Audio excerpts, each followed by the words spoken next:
Helo. Helo. Helo. Dyma ni wedi cyrraedd pinnacle y cystadlu offerynnol hefo'r chwaraewyr o safon gradd 6 ac uwch. Felly steddwch yn ôl a mwynhewch. Cystadleuaeth 4. Cystadleuaeth rhif 4. Cystadleuaeth rhif 4.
Catherine Thomas a Rhiannon Pritchard wedi bod yn brysur iawn wrthos yma, felly am y tro ola, dyma Catherine efo'r canlyniad.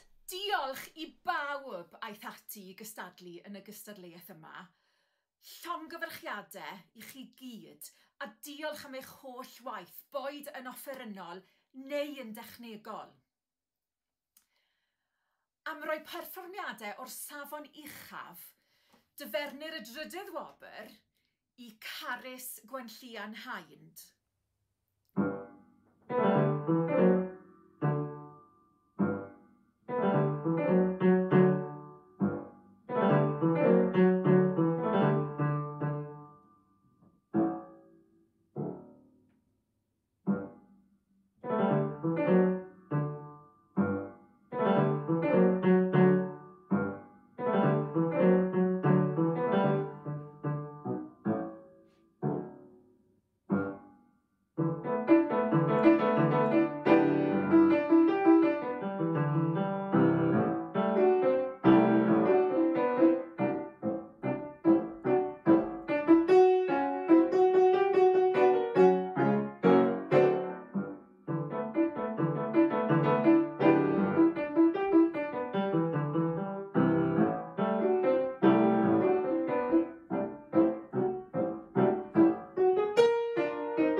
Yr ail i Glyn Potter.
Ac yn ennill y gystadleuaeth yma, mae Ella Haf Williams.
Llongyfarchiadau i ti, Ella. Diolch o galon i'n holl gerddorion ifanc am gymryd rhan yn Eisteddfod Rhithwyr gyntaf Gwasanaeth Cerdd Ysgolion Gwynedd a Môn. Wel, mae'r cystadlu wedi dod i ben, ond mi fedrwch chi fwynhau'r Steddfod i gyd eto gan gynnwys perfformiadau llawn y buddigwyr ar y sianel YouTube. Diolch i chi gyd am wylio. Diolch am wrando. Diolch. Diolch.